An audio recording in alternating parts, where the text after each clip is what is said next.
¿Qué tal, amigos? Buenas tardes. Con el gusto de saludarlos, su amigo el licenciado Ángel Loera, aquí en el programa de Abogado Corporativo, en donde el día de hoy pues trataremos el tema de subcontratación laboral, que a partir de la reforma de 2012, bueno, pues ha dado mucho de qué hablar y seguramente es un tema que será de mucho interés para ustedes. Y como siempre, nos acompaña aquí el doctor Leopoldo Reyes.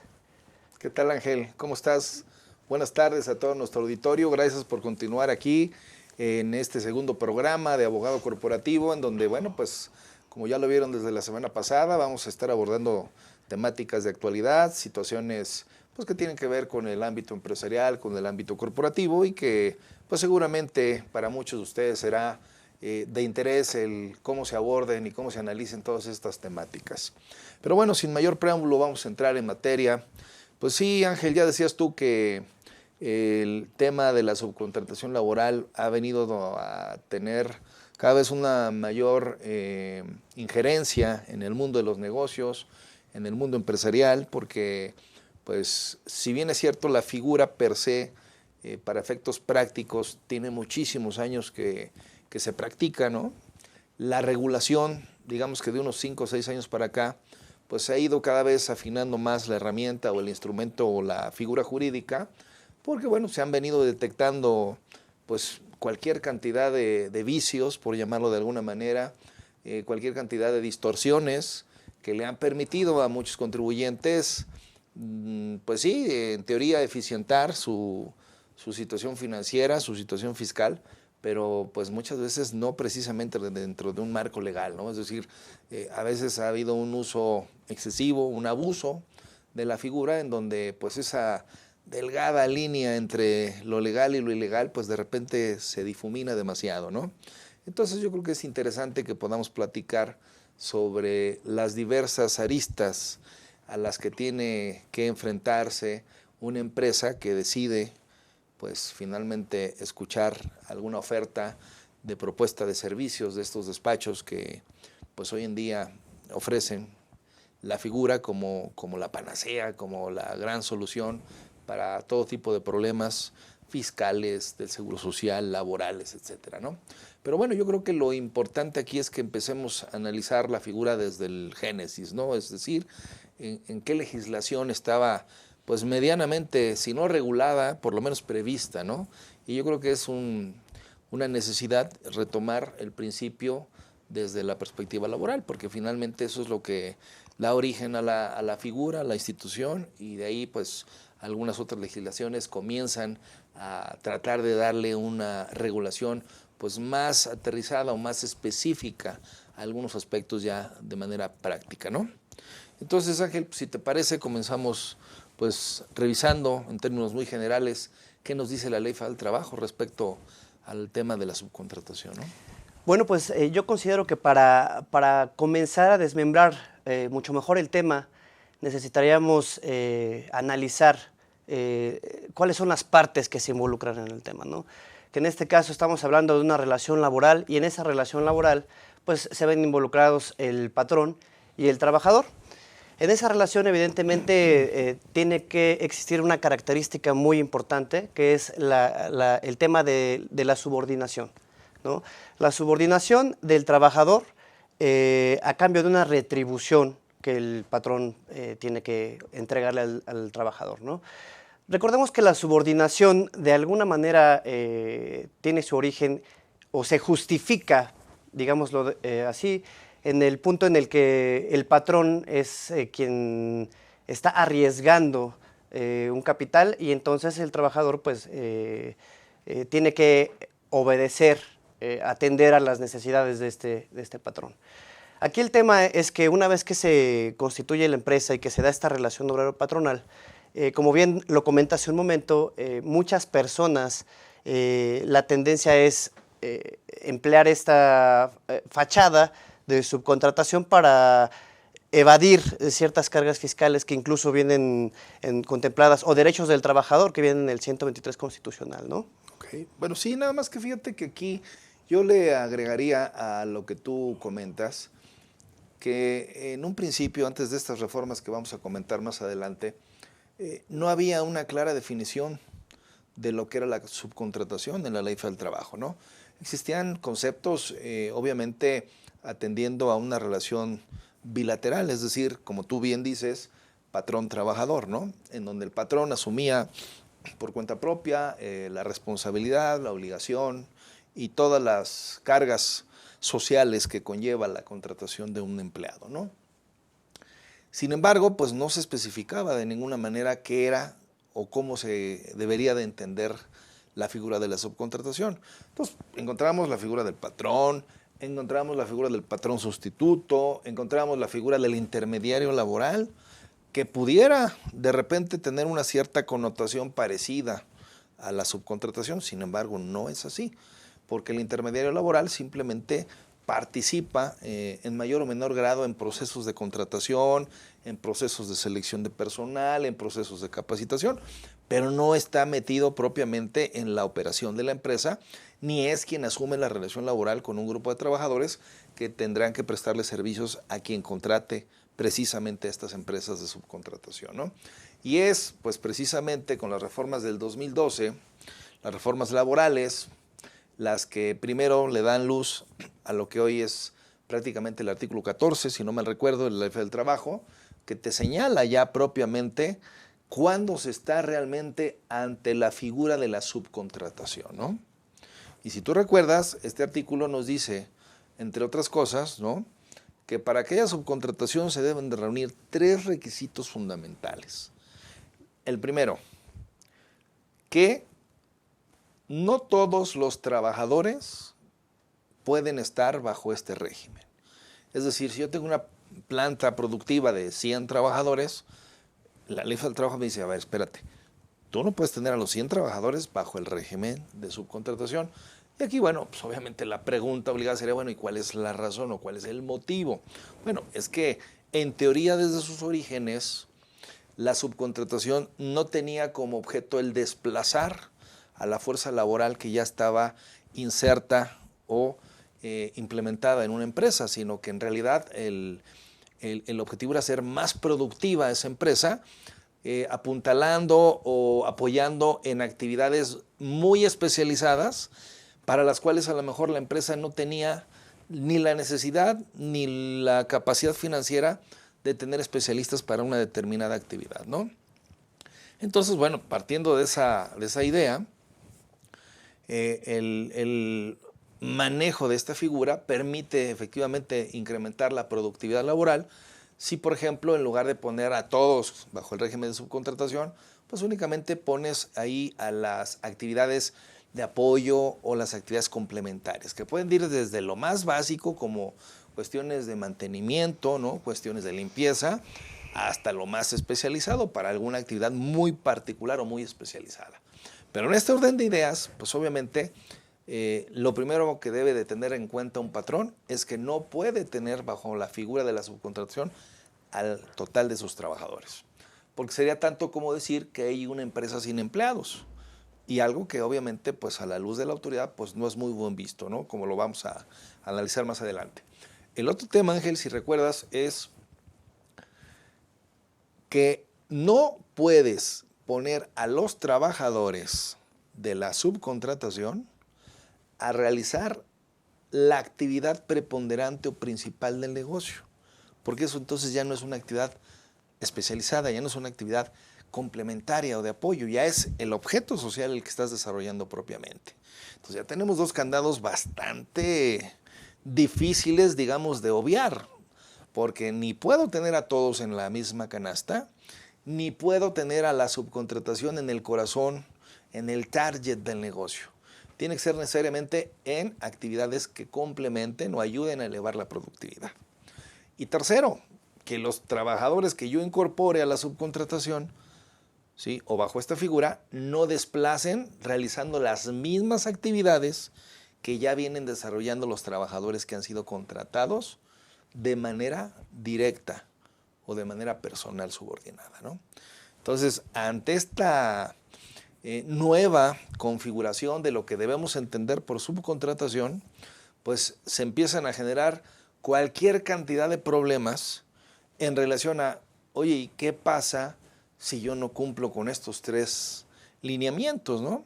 Porque además, digo, nada más para abonar en uno de los requisitos, debes justificar que efectivamente se trata de una actividad especializada, Así es. para lo cual estás apoyándote en una empresa que te da ese servicio en lo particular, ¿no?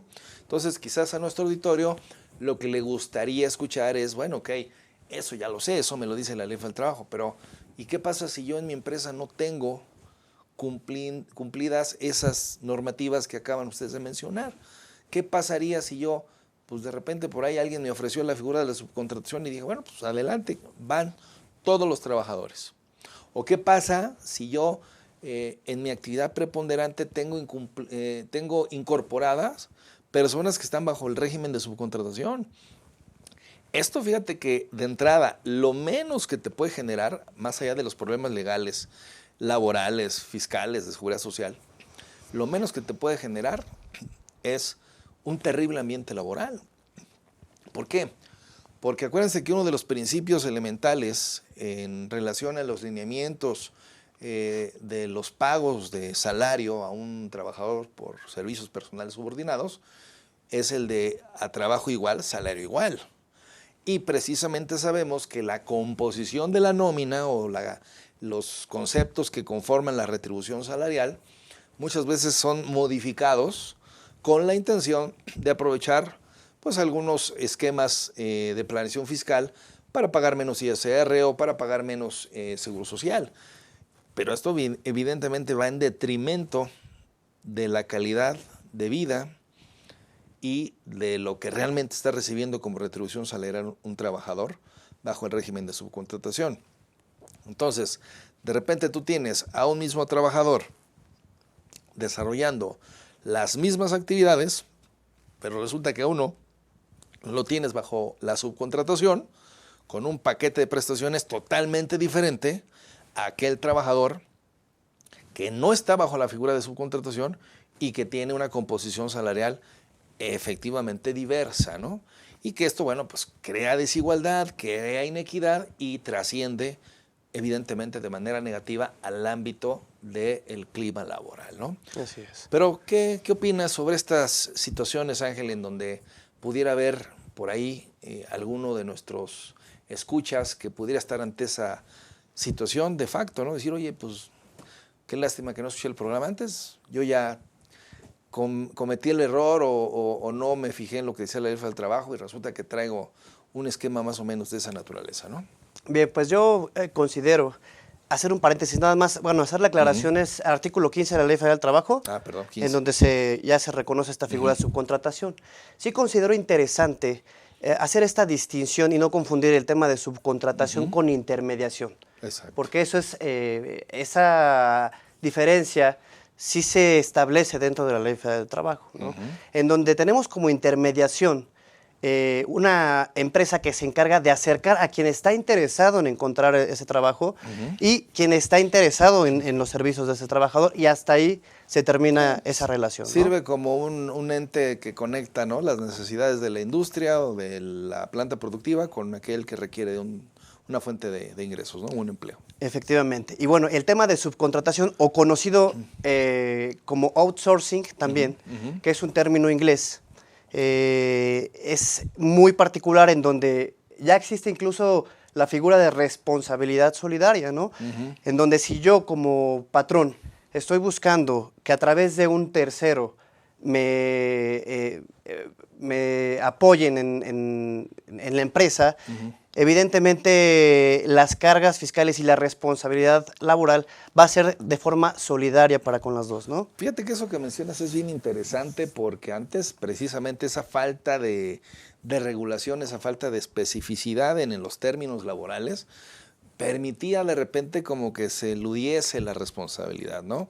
Porque bueno, yo negaba, a lo mejor en una demanda laboral, yo negaba la relación laboral, porque efectivamente los pagos, las retribuciones y demás, los contratos estaban celebrados con diversa empresa o diverso patrón, y por ahí se empezaba a perder un poquito la eficacia en el tema laboral en relación a salvaguardar y hacer eficaces los derechos de los trabajadores, ¿no? Y bueno, finalmente esa responsabilidad solidaria hoy pues es interesante saber que no solamente la vamos a tener en el ámbito laboral.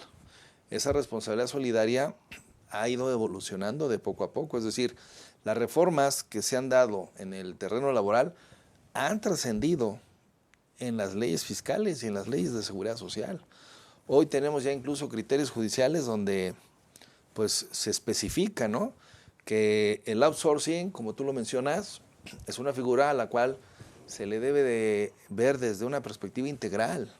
No se le debe ver únicamente desde una perspectiva laboral de manera exclusiva o una problemática de carácter social.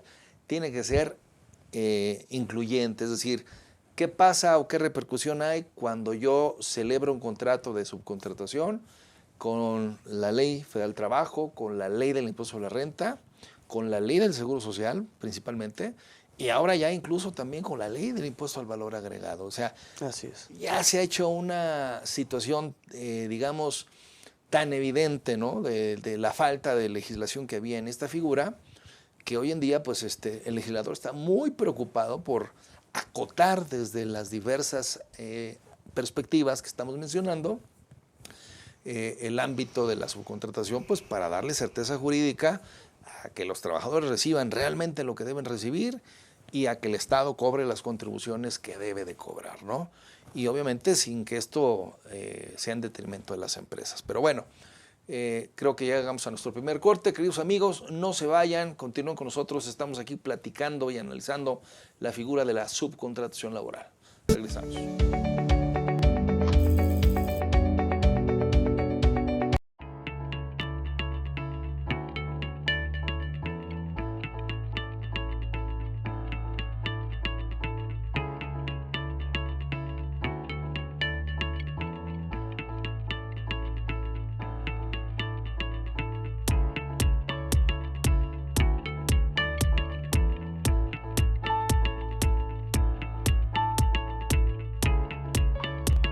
Estamos seguros que construyendo a través de la gente podremos trabajar y sobre todo contribuir en los resultados de su negocio.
Rosso Fragola.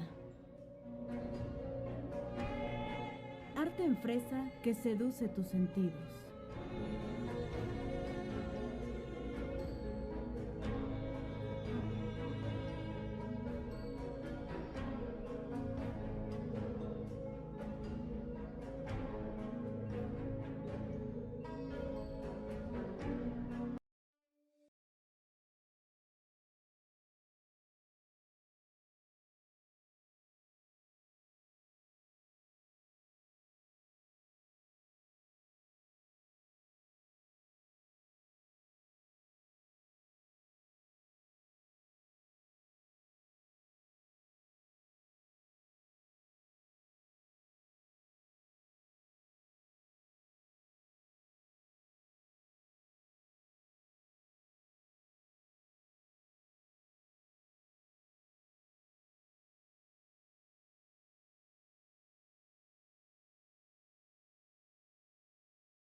Cuando la vida te pone a sudar, hidrata la vida. Electrolit, científicamente hidratante.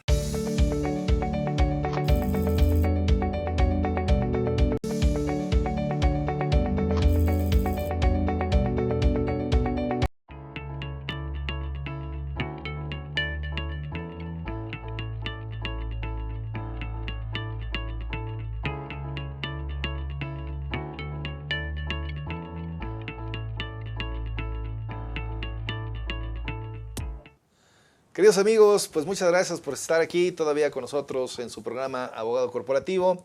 Le damos la bienvenida a quienes se estén incorporando en estos momentos al programa y estamos platicando acerca de el análisis, manejo y estructura de la subcontratación laboral y toda la gama de supuestos y de situaciones, tanto de hecho como de derecho, que se generan cuando una empresa decide pues a acudir o adoptar esta forma de contratación laboral, ¿no?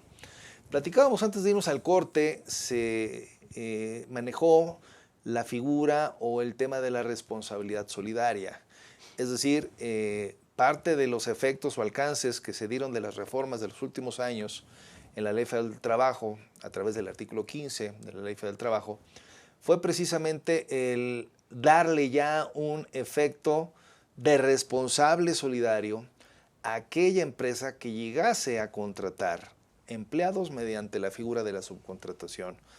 ¿En qué casos? Pues obviamente cuando la empresa que subcontrata no tiene ni la infraestructura ni los recursos para poder llevar a cabo de manera autónoma sus actividades y va a apoyarse necesariamente en la empresa que la está contratando para poder desarrollar su objeto social.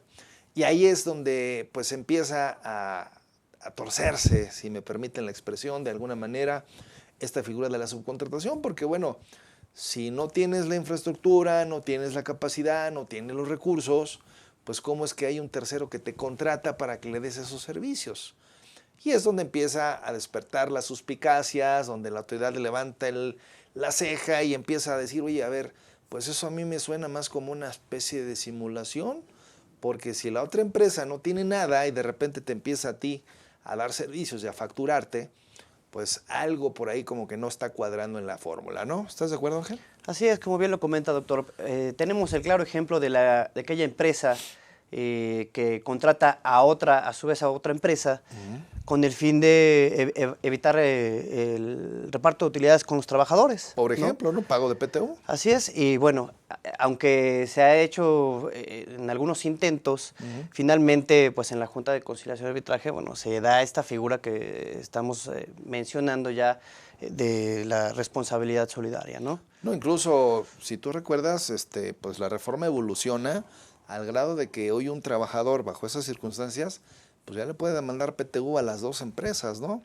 Tanto aquella que entabló formalmente la relación laboral como aquella que se asume como beneficiaria de la obra, es decir, de los servicios proporcionados por el trabajador, ¿no?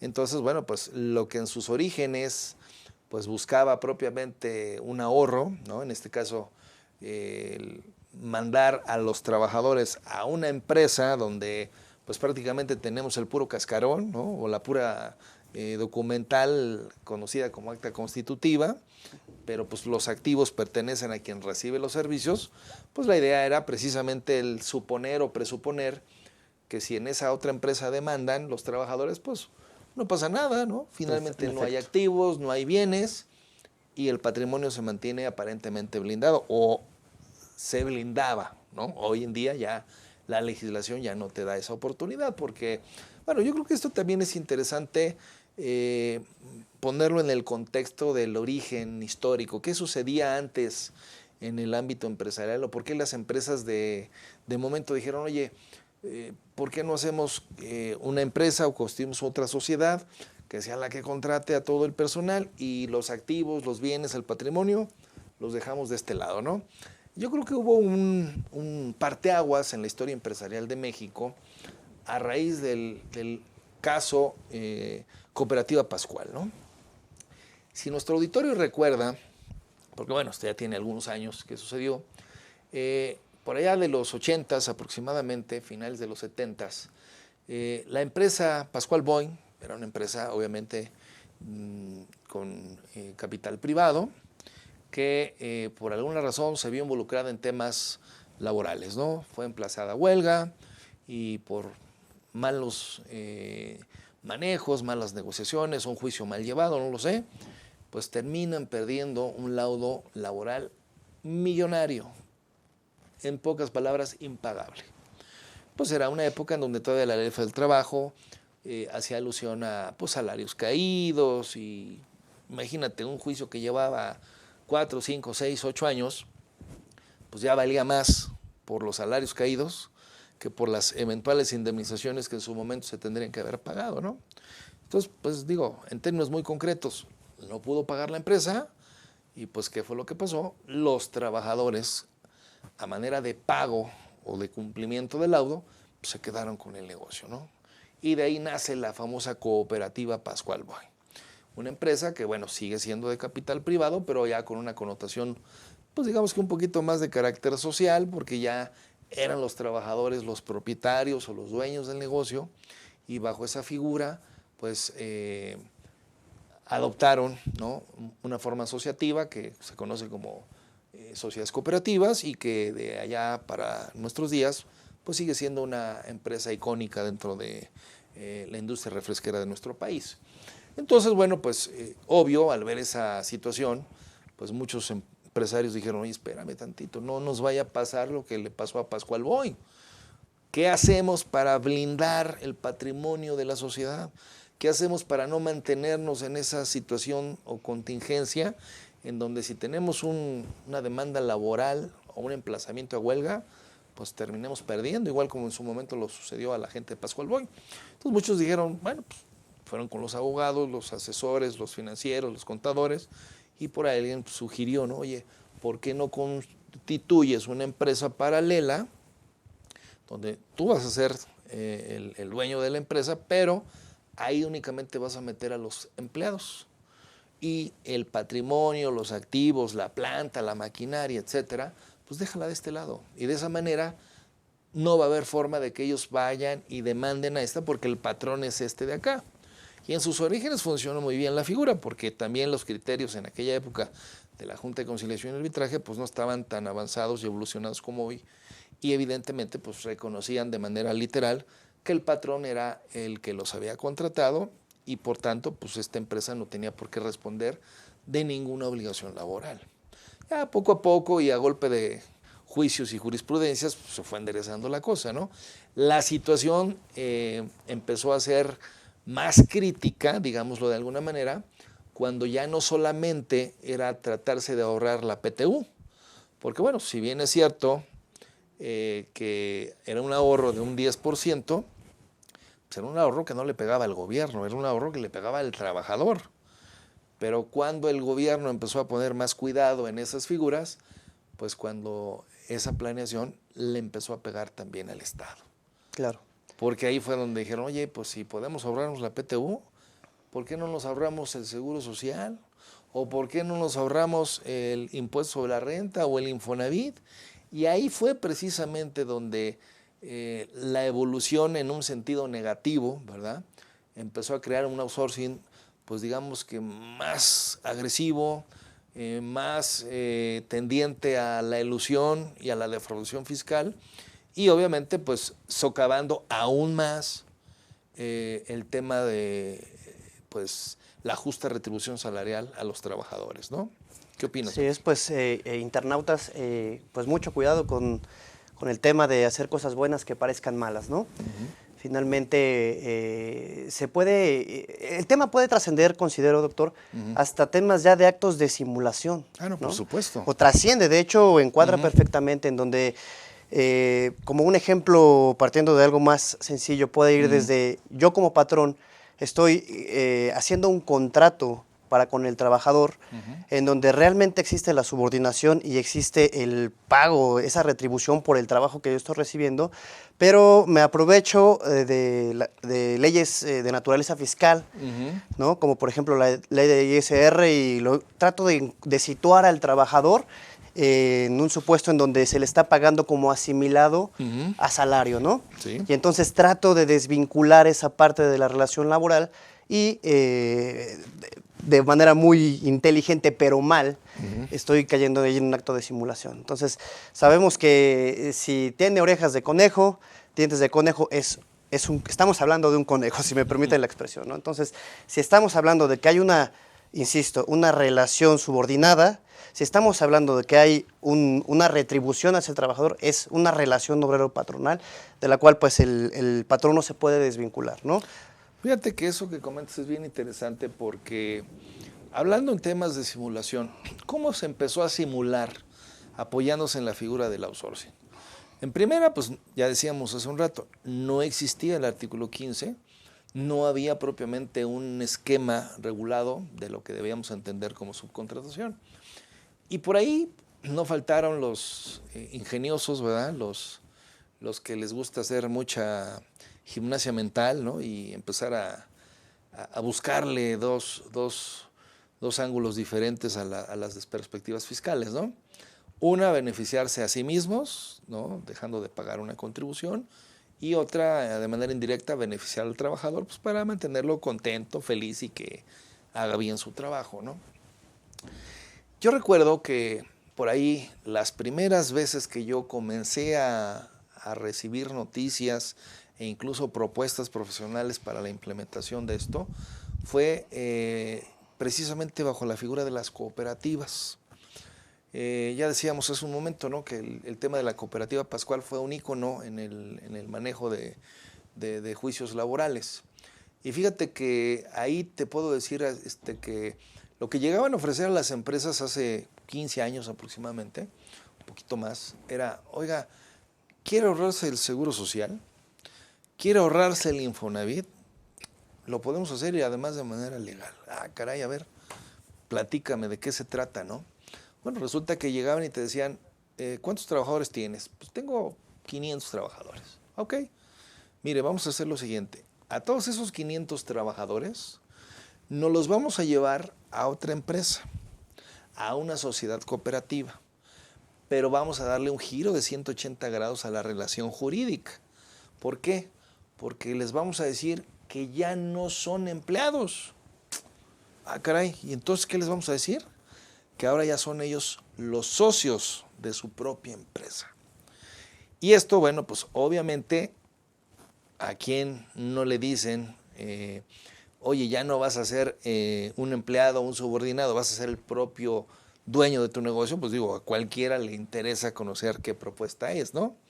Para no hacerte el cuento largo, Ángel, resulta que se llevan a los trabajadores a las cooperativas, constituyen esas sociedades simulando que es un negocio legítimo y que inició por iniciativa de estos empleados, y después de que ya los meten a esa etiqueta de socios cooperativistas, los siguen regresando a la misma empresa donde toda la vida habían trabajado, haciendo exactamente lo mismo que han venido haciendo durante todos estos años, pero ahora ya son socios.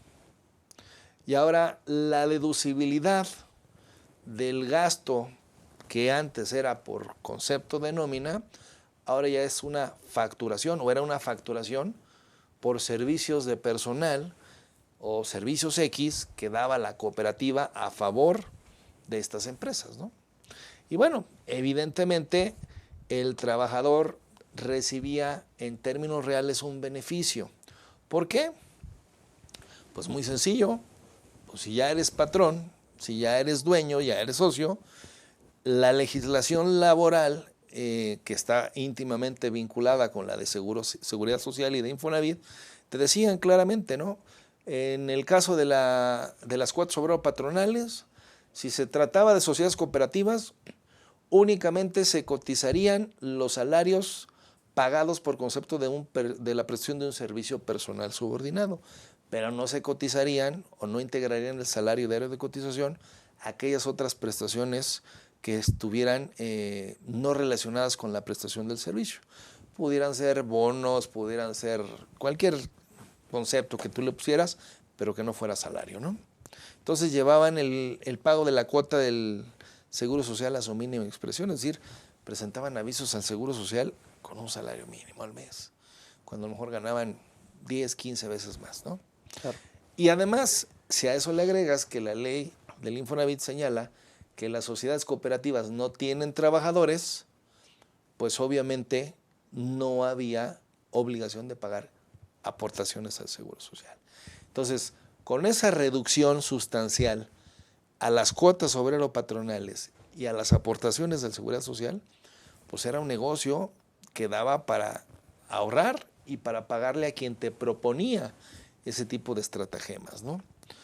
Y bueno, pues curiosamente resulta que el hilo se rompe por lo más delgado. No fue ni por temas de seguro social y no fue ni siquiera por temas de Infonavit, por los que esta figura perdió su uso y fue ya prácticamente abortada de todas las planeaciones fiscales. Resulta que quien empezó a darse cuenta de que la figura no era lo suficientemente eficaz, pues era precisamente el trabajador. Porque en ese sentido, el trabajador empezó a tener menos prerrogativas laborales. Pero eso lo platicamos regresando al corte. Queridos amigos, no se vayan. Estamos aquí desmembrando y analizando la figura del outsourcing laboral. Regresamos.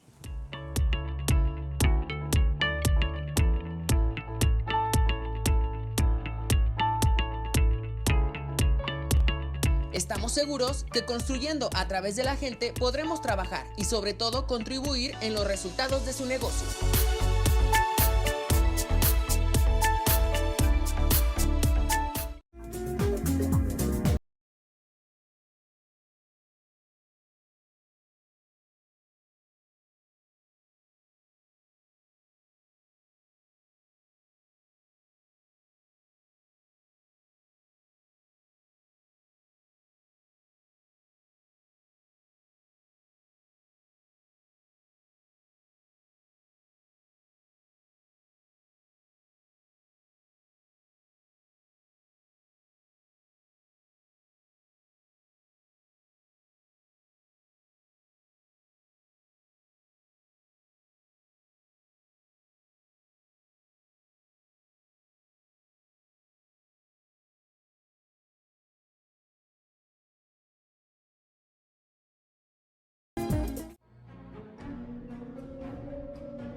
Rosso Fragola.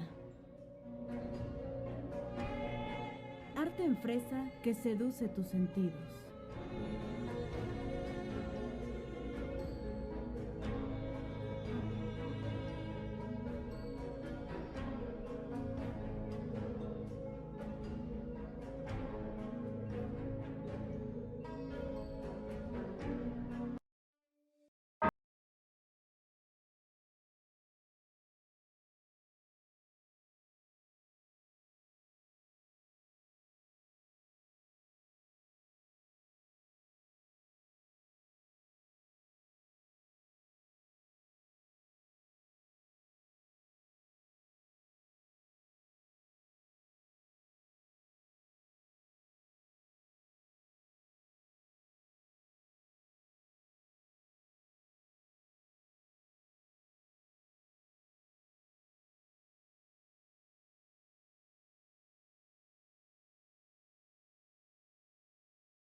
Cuando la vida te pone a sudar, hidrata la vida. Electrolit, científicamente hidratante.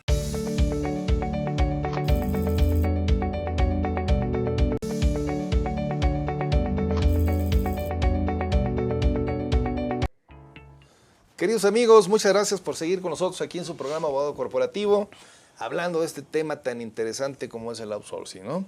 Bueno, Ángel, decíamos antes del corte que la figura se empezó a resquebrajar cuando el propio trabajador se dio cuenta de que, pues, ahora sí que parafraseándote, le dieron gato por liebre, ¿no? Porque, pues sí, muy padre, ya no tenía las mismas retenciones de impuestos. En términos reales yo recibía un poquito más de dinero a la semana, a la quincena o al mes. Pero ¿qué pasó cuando de repente el trabajador se empezó a enfermar, se empezó a incapacitar, se empezó a morir o quería sacar un crédito ante el Infonavit? Porque pues, finalmente el que fuese ahora socio de una sociedad cooperativa, por muy pomposo que se escuchara, mientras tú no hubieses materializado en términos económicos un beneficio mayor, pues digo, finalmente la calidad de vida sigue siendo la misma, ¿no? Ahora bien, en ese orden de ideas, bueno, pues se dieron cuenta que por donde le estaban pegando durísimo al Estado, primeramente, era en el tema de las cuotas del Seguro Social. Porque mientras un trabajador ganaba a lo mejor 15,000 pesos mensuales, ante el Instituto Mexicano del Seguro Social lo tenían incorporado con un salario mínimo. Y todo lo demás lo manejaban como un paquete de prestaciones corporativas dentro de la sociedad cooperativa que no formaban parte del salario de la cotización. Incluso los que se llegasen a jubilar bajo ese esquema, pues imagínate, pobres trabajadores, ¿no? Iban a estar cotizando y con una pensión de un salario, ¿no? Pero bueno, ¿qué pasaría en temas de renta? Porque si esto lo llevamos al tema del seguro social, pues obviamente el problema era que estabas evadiendo cuotas del seguro social aplicando esa simulación y queriendo aparentar que se tenían ingresos menores para efectos de las prerrogativas laborales, ¿no? Bueno, pues el artículo 27 de la Ley del Impuesto a la Renta precisamente establece los requisitos de fondo y forma que todos los contribuyentes tienen que conocer, Y cumplir, observar, ¿no? observar sobre todo, para ejercer su derecho a la deducción. Claro. Dentro de los requisitos, bueno, tenemos que la forma invariable que tiene que ser de pago son los requisitos previstos en la misma ley, que son a través del cheque, transferencia electrónica, monedero electrónico, que son de los reconocidos. Y también que la persona que contrata ya tiene la obligación de recabar información o de cerciorarse, digamos, de una mejor manera, de cerciorarse que efectivamente la persona que le está dando sus servicios, pues tiene la infraestructura para poder otorgar ese servicio, ¿no? No, y no solamente eso, yo agregaría a lo que tú comentas, que si yo contrato a una empresa de outsourcing para que me preste servicios, pues tengo yo que constatar que está cumpliendo realmente con todas las obligaciones laborales, de seguridad social, ante el Infonavit e incluso de la propia ley del impuesto a la renta. Porque tú te acordarás que con la implementación de todos estos esquemas tecnológicos como es la contabilidad electrónica, el CFDI, etcétera, pues también ya el tema laboral tuvo una afectación en ese sentido porque los trabajadores tienen que estar recibiendo, ya sea de manera directa o en su correo electrónico, lo que hoy se conoce como el CFDI de nómina, ¿no? El comprobante fiscal digital donde se plasme de manera puntual cada una de las prestaciones devengadas y cubiertas por el patrón, así como todas las retenciones, entre otras, pues las de los impuestos, ¿no? Ya sea el ISR o las cuotas al Seguro Social, las cuotas obreras, ¿no? Entonces, con cualquiera de estas situaciones o circunstancias que deje de cumplir la empresa que está prestando los servicios, híjole, te metes en una verdadera bronca. Porque basta con que yo no le expida los FDI a los trabajadores que estamos subcontratando. O basta con que no les retenga correctamente el impuesto.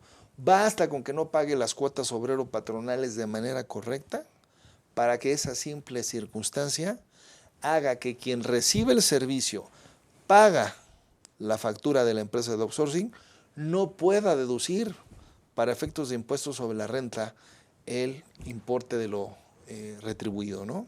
Entonces imagínate el tamaño de contingencia. O sea, están habilitando como una especie de auditores a quienes contratan estos servicios, ¿no?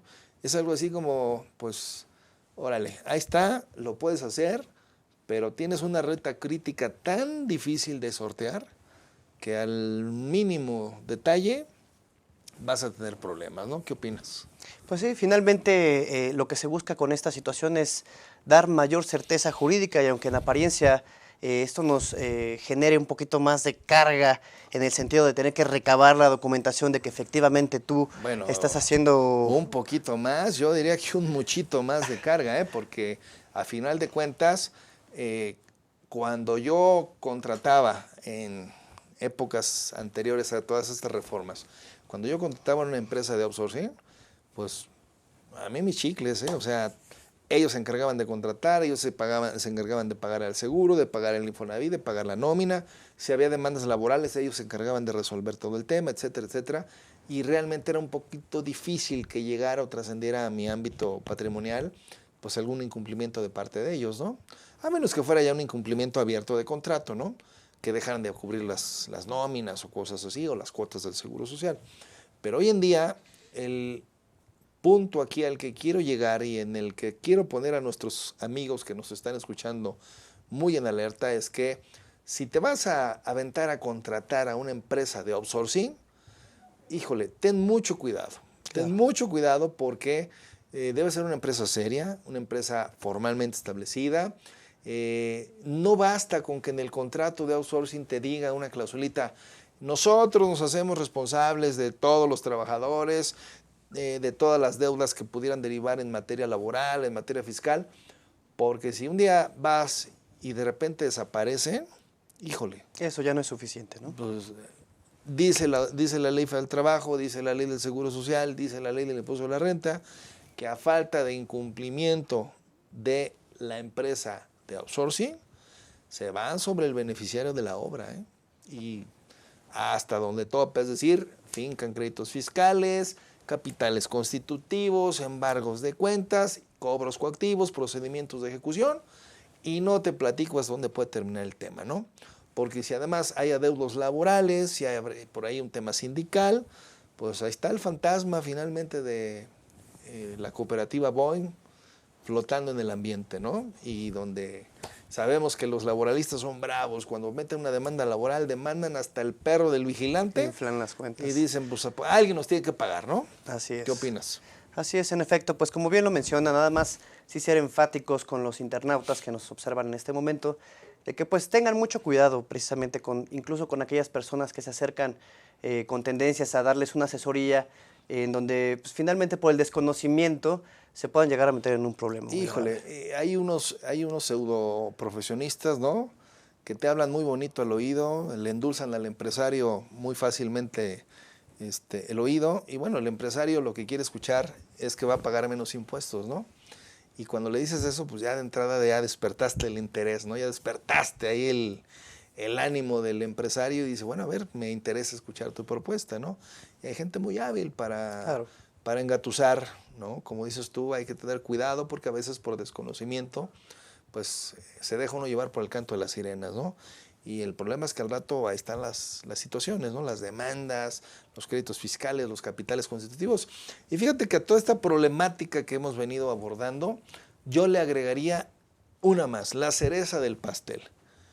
El aspecto de si podemos o no acreditar el impuesto al valor agregado en una facturación de outsourcing. Sabemos que una de las problemáticas que han generado que el fisco se ponga muy, muy rudo al momento de proceder a una devolución de impuestos, principalmente en el caso del IVA, es cuando pues se detecta que por ahí hay una operación, digamos que un poquito irregular o una situación, digamos, un poquito anómala y que puede ser incluso una simulación a través de la cual se está pretendiendo obtener una devolución de impuestos, ¿no? Y la objeción que le pone de repente el SAT a una solicitud de devolución de IVA, pero concretamente de ese IVA que tú pagaste derivado de la prestación de los servicios de subcontratación, es que ellos argumentan, a ver, espérame, tú dices que pagaste una factura y de esa factura te trasladaron el IVA que tú te acreditaste y que ahora vienes y me quieres pedir devolución. Sin embargo, la forma en como la autoridad fiscal ha venido objetando el derecho para obtener esa devolución es precisamente cuando el contribuyente que viene y solicita su devolución de impuestos no observó, como decíamos al principio del programa, todos aquellos lineamientos que establece el artículo 15 de la Ley Federal del Trabajo. Es decir, cuando hablamos de una prestación de servicios, esta puede tener dos connotaciones. O es una prestación de servicios personales subordinados, léase aspecto laboral, o la prestación de servicios personales independientes, léase honorarios, ¿no? En este segundo caso sí se genera un impuesto al valor agregado y sí se tiene derecho al acreditamiento. El artículo 14 de la Ley del IVA nos dice de manera expresa, no causa el IVA la prestación de un servicio personal subordinado. Entonces, si no causa IVA, pues quiere decir que tú no debiste haber pagado ningún IVA y por ende no lo pudiste haber acreditado. Y fíjate, ahí viene la parte interesante del razonamiento de la autoridad. Dice, a ver, entonces, si tú me presentas un contrato de outsourcing, del cual devienen facturas por N cantidad de dinero y de ahí deviene un IVA que tú pretendes acreditar, yo lo primero que te voy a decir es, a ver, ¿tu outsourcing realmente es un outsourcing? Es decir, ¿se ajustó al tamiz de todos los criterios del 15 de la Ley Federal del Trabajo? ¿No están todos tus trabajadores? Ok. ¿Se constituye verdaderamente como una actividad especializada el servicio de outsourcing? Ok.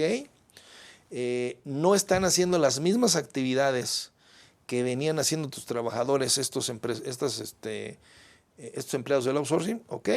Si es así, adelante. Si no, estamos ante una prestación de un servicio personal subordinado, no se genera IVA y no tienes derecho al acreditamiento. Entonces, pues ahí tienen ustedes, queridos amigos, la problemática que conlleva el no poder tener conocimiento pleno de cuándo sí y cuándo no es conveniente aplicar o contratar el servicio de outsourcing.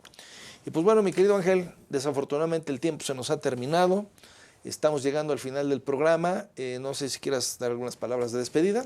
No, únicamente agradecerles como siempre el favor de su atención y invitarlos nuevamente a que nos sintonicen el próximo jueves a la misma hora aquí por este canal ASTL TV. Gracias a todo el equipo técnico. Nos despedimos, su amigo Leopoldo Reyes, Ángel Loera. Nos vemos el próximo jueves.